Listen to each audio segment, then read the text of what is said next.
नमस्कार students, Rajesh tutorials आपका स्वागत करता है।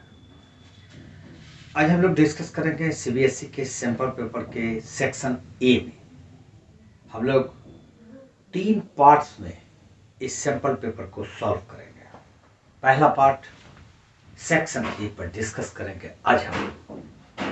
आप लोग ध्यान से इसको देखिए। कई स्टूडेंट्स ने पूछा कि इज इट एनफ, क्या ये एनफ है, क्या ये काफ़ी है? अगर सैंपल पेपर को सिर्फ बना लिया जाए तो क्या अच्छे मार्क्स आ जाएंगे? तो ऐसे स्टूडेंट्स के लिए मेरा जवाब है कि भाई ये सैंपल पेपर जो होता है ये एक गाइड होता है। आपको इस तरह के क्वेश्चंस पूछे जाएंगे। एग्जैक्टली यही क्वेश्चन नहीं आते हैं। हो सकता है इनमें से कुछ क्वेश्चन मान लीजिए 5-7 क्वेश्चन आ भी जाए, लेकिन ये पक्का है कि क्वेश्चन इसी तरह के आएंगे। अगर आप इसको प्रिपेयर कर लेते हैं तो आप अच्छे मार्क्स डेफिनेट लाएंगे। तो चलते हैं क्वेश्चन नंबर 1 में। क्वेश्चन नंबर 1 अर्थमेटिक प्रोग्रेशन का है और वो क्वेश्चन में आपको A25 माइनस A15 फाइंड करना है। मतलब इसके 25th टर्म और 15th टर्म का डिफरेंस फाइंड करना है। देखिए A25 यानी 25th टर्म हो जाएगा first term plus 25 minus 1 into D, और फिर A15 हो जाएगा first term plus 15 minus 1 into D. Simple दोनों को सब्ट्रैक्ट कर दो। Therefore A25 minus A15 is equal to A plus 24D minus A, और ये 14 हो जाएगा तो minus 14D is equal to, ये एक कैंसिल हो जाएगा, 24 माइनस 14 10D हो जाएगा। अब सवाल है कि ये जो अर्थमेटिक सीरीज दिया हुआ है इसका D हम फाइंड कर लें। तो D is equal to second term 9 minus first term 6 is equal to 3। Therefore A25 minus A15 is equal to 10 into 3 is equal to 30। यही हमारा इसका आंसर होगा। क्वेश्चन नंबर 2 में 7th टर्म का 7 टाइम्स और 5th टर्म का 5 times, ये हमको इस प्रकार से रिलेशन है कि दोनों इक्वल है, तो हमको फाइंड करना है उसका 12th term.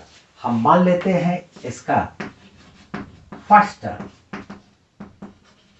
Term is equal to A और common difference is equal to D। अब अकॉर्डिंग टू क्वेश्चन क्या कहता है? 7 times the 7th term, 7 times the 7th term, 7th term हो जाएगा A plus 7 minus 1 into D is equal to 5 times the 5th term, 5 into A plus 5 minus 1 into D. ये दोनों equal है। Solve करेंगे।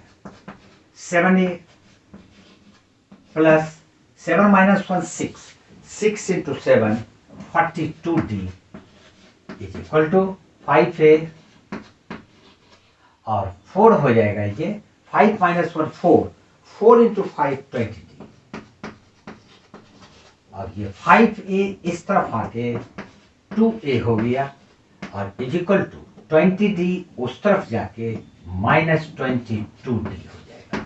एक रिलेशन हमको मिल गया। A is equal to, ये 2 से डिवाइड दे देंगे तो माइनस 11D निकल गया। अब हमको फाइंड करना है 12th term. Therefore 12th term A12 is equal to A plus 12 minus 1 into D is equal to A plus 11D is equal to, A की जगह पे हम लोग माइनस 11D लिखेंगे और प्लस 11D कैंसिल होकर 0 हो जाएगा। इसका आंसर भी 0 हो जाएगा। क्वाड्रेटिक इक्वेशन का ये क्वेश्चन है। इस क्वेश्चन में कंडीशन क्या है कि जो इक्वेशन आपको दिया हुआ है उसका रूट्स इक्वल है और टू इक्वल रूट्स। तो इक्वल रूट्स का कंडीशन क्या है? इक्वल रूट्स का कंडीशन है उसका डिस्क्रिमिनेंट इज इक्वल टू 0 होगा। ये कंडीशन को हम लोग लेके चलेंगे, क्वेश्चन सॉल्व होगा ही। लेकिन सैंपल पेपर में ये क्वेश्चन लिखा हुआ ये है। अब इस क्वेश्चन को अगर आप डिस्कस करें इस पर हम लोग, तो ये लिखा हुआ है mx into 5x minus 6 is equal to 0। अब यहां पर ये क्वेश्चन नहीं है, इसमें कुछ छूटा हुआ है। यहां पर आप 9 ऐड कर दें। मैंने ये क्वेश्चन देखा है इसलिए मैं बतला रहा हूं। आप इसको 9 लेके बनाएं तो ये आ जाएगा 5xmx, तो 5mx स्क्वायर। फिर यहां पर आ जाता है minus 6mx and plus 9 is equal to 0। अब यहां पर हमको दिया हुआ है a equal to 5m, b is equal to minus 6m और c इज इक्वल टू 9। इसका d निकालते हैं। d equal to b square minus 4ac is equal to b है हमारा 6m, उसका स्क्वायर करेंगे 36m square minus 4 a equal to 5m into c है 9, तो ये आ जाता है 36m square minus 5 4 20 into 9 29 180m।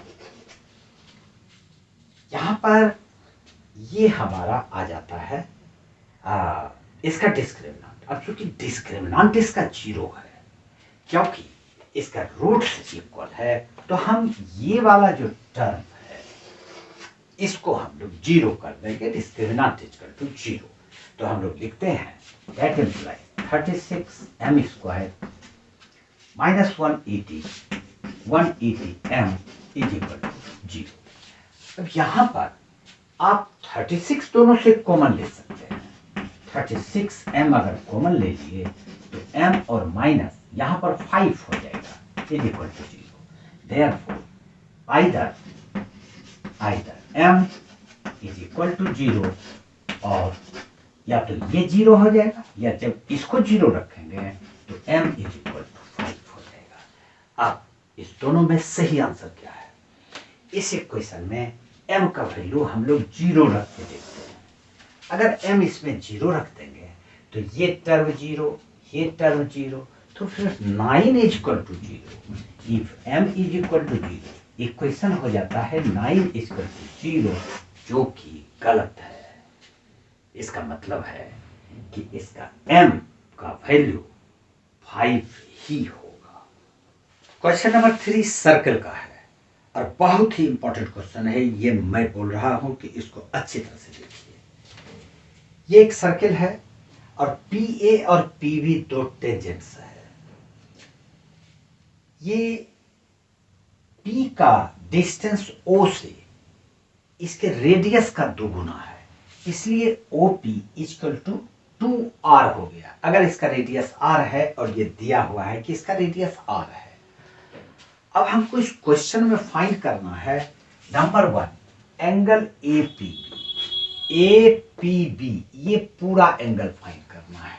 दूसरी बात APB किस टाइप का ट्रायंगल होगा ये फाइंड करना है। ये क्वेश्चन बहुत ज्यादा डिफिकल्ट नहीं है, लेकिन इसके लिए आपको 9 क्लास में जरा सा 1 मिनट के लिए जाना होगा। देखिए 9 क्लास में आपने एक थ्योरम पढ़ा होगा।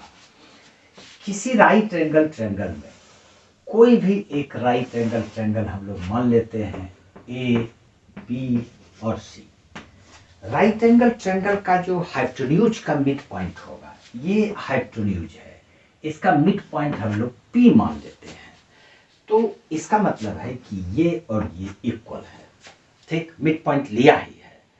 तो कहता है कि राइट एंगल ट्रायंगल का जो मिड पॉइंट हाइपोटेन्यूज का होगा वो पॉइंट वर्टेक्स से यानी वर्टिसेस से इक्वी डिस्टेंस होता है।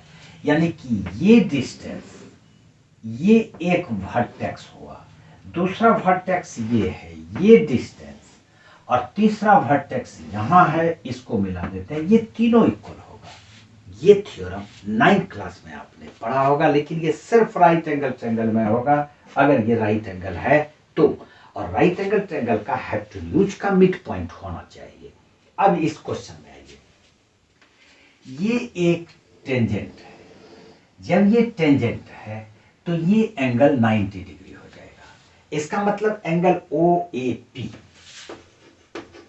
हम कह सकते हैं angle OAP is equal to 90 degree. और जब ये 90 डिग्री है तो triangle OAP right angle triangle है, therefore triangle OAP is a right angle triangle.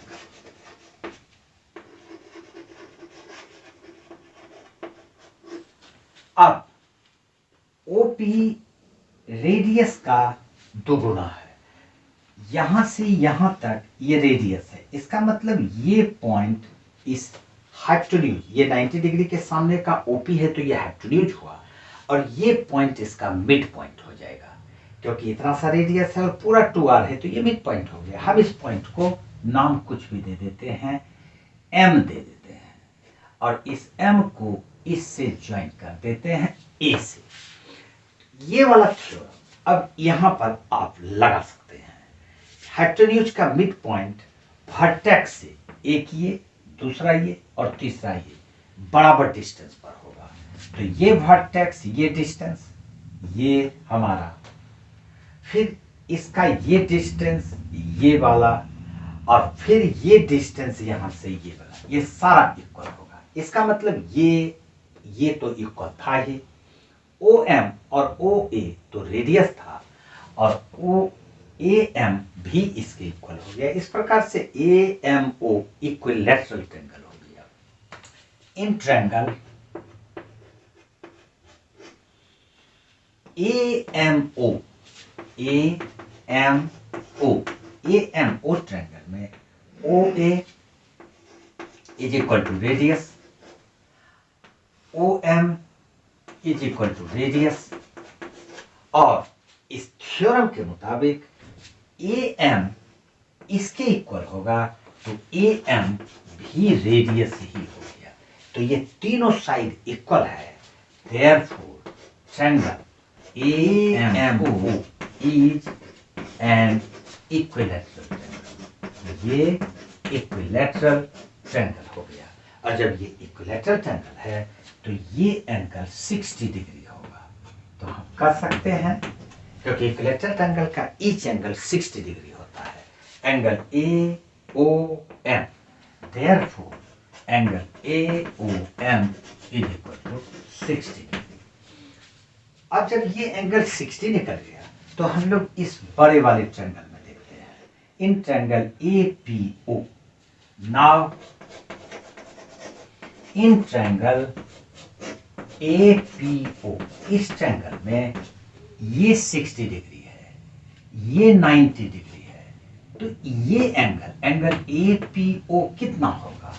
Angle APO is equal to हो जाएगा 180 degree minus 90 degree plus 60 degree, 90 degree plus 60 degree, यह हो गया 180 डिग्री माइनस 150 डिग्री, यानी 30 डिग्री। तो ये एंगल 30 निकल गया, यानी कि एंगल APO 30 हो गया। सिमिलरली इसी तरह से हम कह सकते हैं एंगल BPO भी 30 डिग्री होगा। Similarly angle BPO is equal to 30 degree, क्योंकि ये दोनों एंगल इक्वल होता है। तो ये 30, ये पूरा एंगल 60 हो गया। तो angle APB, therefore angle APB is equal to 60 degree. अब देखिए, ये आपका APB फाइंड हो चुका है, ये आपका एक आंसर है। अब हमको फाइंड करना है ये ट्रायंगल APB कौन सा ट्रायंगल होगा। ये 60 डिग्री है, ये दोनों इक्वल है, इसका मतलब ये दोनों एंगल भी बराबर होगा। x मान लेते हैं दोनों एंगल को, तो x plus 60 is equal to 180 degree. In triangle APB हम इस एंगल को x माने थे, इसको ये भी x माने थे, पूरा एंगल को x, तो x प्लस ये थर्ड एंगल 60 है is equal to 180 degree. Therefore x is equal to, ये माइनस करोगे तो 120, अब बाई 2 करोगे तो 60, यानी ये भी 60 हो गया।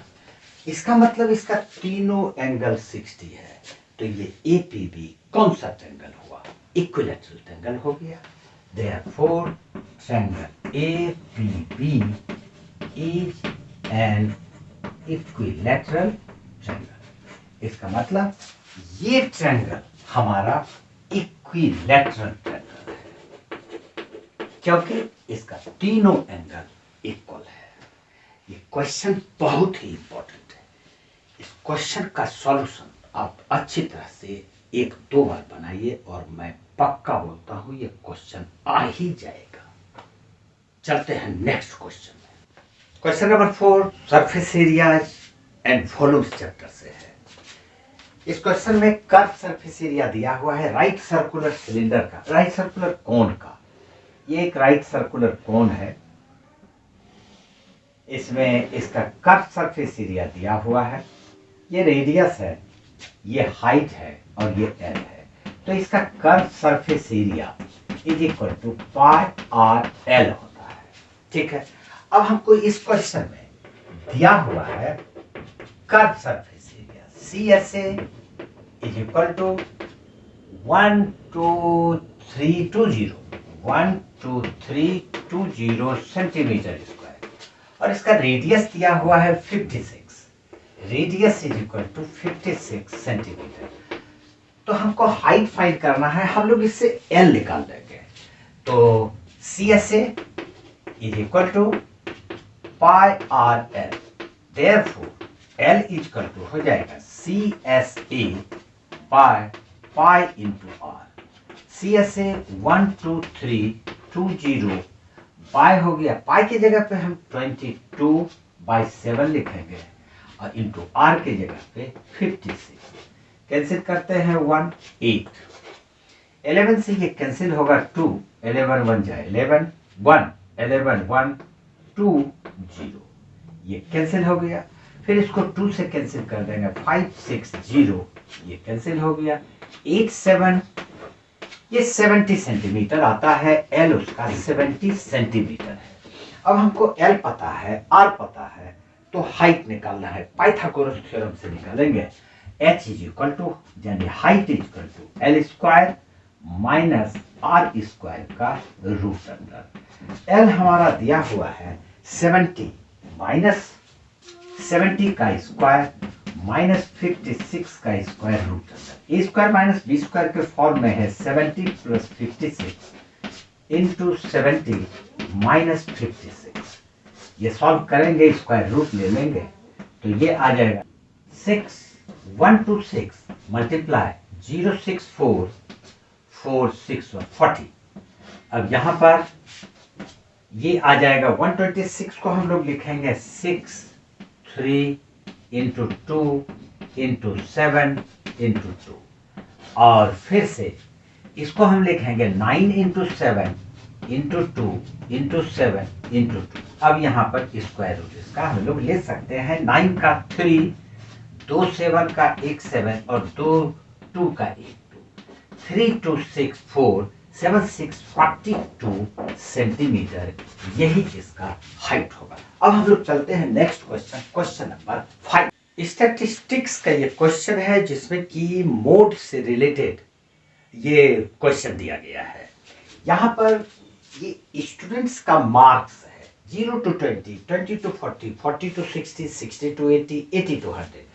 0 to 40 लाने वाले नंबर ऑफ स्टूडेंट 5, 20 से 40 मार्क्स लाने वाले 10, लेकिन 40 से 60 मार्क्स लाने वाले कितने स्टूडेंट हैं, ये मिस कर गया जो जिन्होंने भी मार्क्स बनाया था उस टीचर से। तो यहाँ पर हमको यही फाइंड करना है और इसको हम लोग f मान लेते हैं। मान लिया ये f है। फ्रीक्वेंसी 60 to 46, 80 to 103 और दिया हुआ क्या है मॉडल मार्क्स। मॉडल मार्क्स दिया हुआ है 45। तो आपको मिसिंग फ्रीक्वेंसी फाइंड करना है। बहुत ही इंपॉर्टेंट क्वेश्चन है, जरूर इसको अच्छी तरह से कर लेना। मोड निकालने का क्या फॉर्मूला है, हम लोग मोड फाइंड करेंगे L प्लस, ये फॉर्मूला बिल्कुल याद रखो, F1 minus F0 divided by 2 F1 F0 minus F2 into H। अब यहां पर ये जो लेटर है डिनोट किया गया है, ये किस चीज को बतलाता है। देखो सबसे पहली बात तो यह है कि मॉडल मार्क्स हमको 40 दिया हुआ है, तो मॉडल क्लास क्या होगा। मॉडल क्लास ऐसे उस क्लास को बोलते हैं जिसका फ्रीक्वेंसी मैक्सिमम हो। लेकिन जब हमको मॉडल मार्क्स दिया हुआ है तो मॉडल क्लास इसी से फाइंड करेंगे। Modal class is equal to, ये 45 किस में पड़ेगा, 45 इस ग्रुप में पड़ेगा, क्योंकि 40 और 60 के बीच में है तो 45 इसी में पड़ेगा। यानी कि मॉडल क्लास हमारा 40 to 60 हो गया।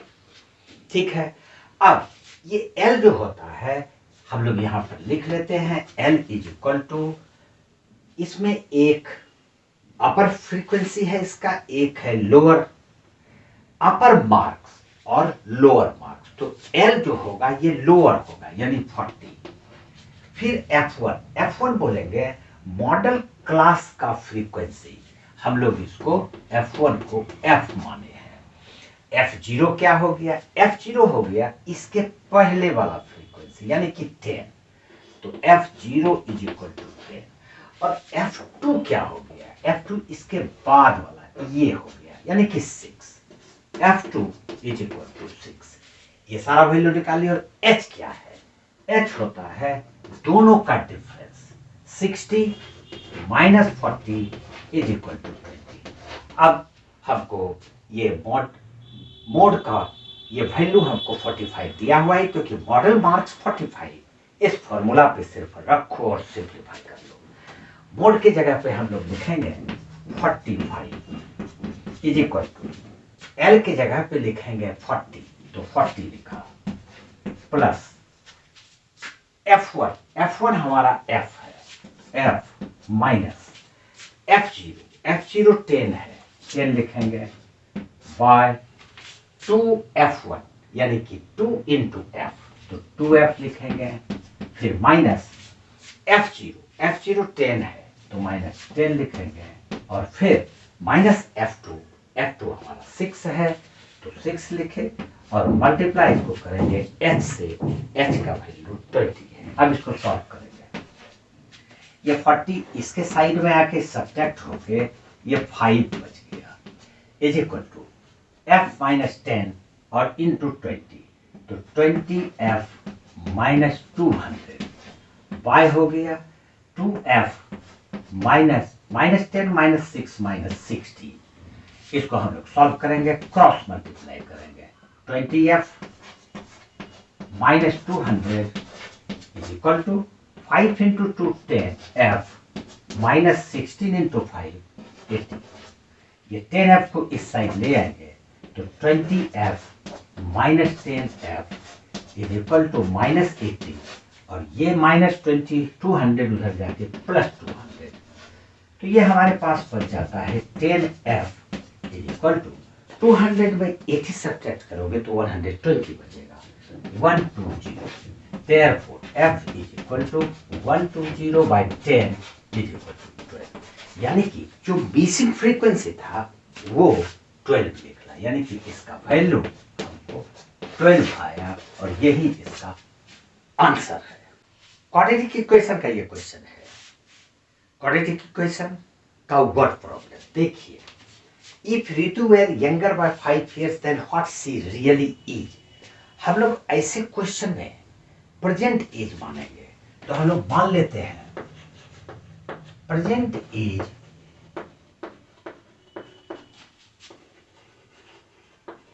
of Ritu is equal to x years. अब if Ritu were younger by 5 years, that what she really is, really वो x years है, लेकिन अगर ये 5 साल कम होती तो उसका एज कितना होता, x माइनस 5 ईयर्स होता। अगर वो अपने रियल एज से 5 ईयर्स कम होती तो रियल एज x है तो x माइनस 5 होता।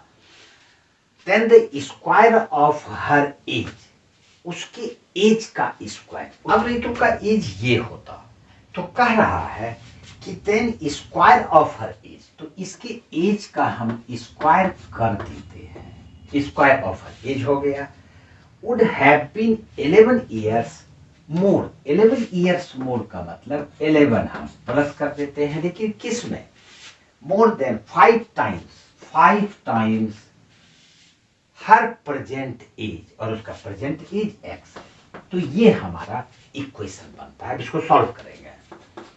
x square plus 25 minus 10x is equal to 5x plus 11। ये हो गया x स्क्वायर, और ये माइनस 10x और ये 5x इस तरफ आके माइनस 15x, और फिर ये 25 और ये 11 इधर आके माइनस 11 इक्वल टू 0। ये बन जाता है x स्क्वायर माइनस 15x, और यहां हो जाएगा प्लस 14 इज इक्वल टू 0। ये आपका क्वाड्रेटिक इक्वेशन का जनरल फॉर्म है। अब इस इक्वेशन को आप फैक्टराइज कर सकते हैं, तो 14 का फैक्टराइज अगर करोगे, जिसका कि 14 इंटू 1 यानी 14, तो 14 इंटू 1 ही लेंगे तभी तो ये 15 होगा। तो ये हम लोग लिखेंगे इसको, that implies x square minus 14x minus x, minus 14x minus x equal to minus 15x plus 14 is equal to 0। That implies x common ले लेंगे, x माइनस 14, और यहां से माइनस 1 कॉमन ले लेंगे, x माइनस 14 इक्वल टू 0। फिर यहां से x माइनस 14 दोनों से कॉमन ले लेंगे, तो यहां बच जाता है x minus 1 is equal to 0। Therefore x is equal to या तो 14 होगा या 1 होगा। 1 तो प्रेजेंटेज हो ही नहीं सकता है, क्योंकि अगर 1 होता तो 5 ईयर्स एगो उसका एज माइनस 4 हो जाएगा, इसलिए 1 कैंसिल हो गया। उसका present age of Ritu is equal to 14 years.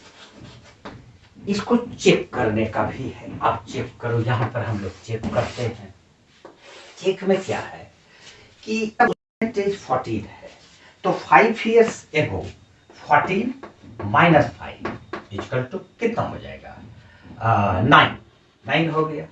अब कहता है उसके इस एज का स्क्वायर, 9 का square is equal to 5 into x present age है, तो 5 इंटू 14 और उसमें 11 ऐड कर देंगे, 81 is equal to 14 5 70 plus 11 is equal to 8। इस तरह से आप इसको चेक कर सकते हैं।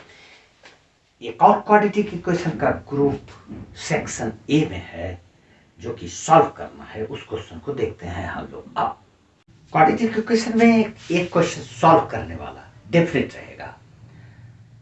आप इसको किसी भी मेथड से सॉल्व कर सकते हैं, फॉर्मूला से, फैक्टराइजेशन से, और कंप्लीटिंग स्क्वायर मेथड से। सबसे अच्छा तो कंप्लीटिंग स्क्वायर मेथड ही होता है, लेकिन कुछ स्टूडेंट को उसमें प्रॉब्लम होती है। तो चलिए इसको फैक्टराइजेशन से ही सॉल्व करते हैं। फैक्टराइजेशन मेथड प्रायः हर एक स्टूडेंट बनाना चाहते हैं। फैक्टराइजेशन थोड़ा आसान उन लोगों को लगता है। देखिए हम लोग इसको लिखेंगे 9x स्क्वायर माइनस 6px, ये क्वेश्चन है, और प्लस इसको हम लोग लिख लेंगे p plus q into p minus Q, ये इक्वल टू 0। अब दैट इम्प्लाइज, अब यहां पर हम लोग ये 6px को इसके फॉर्म में रखना है तो हम लोग इसको लिखते हैं 9x² minus 3x into p minus Q, 3xp minus q, और फिर प्लस लिख लेंगे 3x into P plus Q minus, ये माइनस करेंगे तभी -3 और -3 6 हो जाएगा। अगर इसको आप सॉल्व करोगे तो ये 6px ही आएगा। इसी दोनों को इस फॉर्म में हमको कन्वर्ट करना होता है और फिर हम लोग लिखेंगे p plus q into p minus q is equal to 0। अब हम लोग कॉमन ले लेंगे, यहाँ से 3x कॉमन ले लेंगे, बच गया 3x minus P minus Q. इस तरह से हम इसको लिख सकते हैं।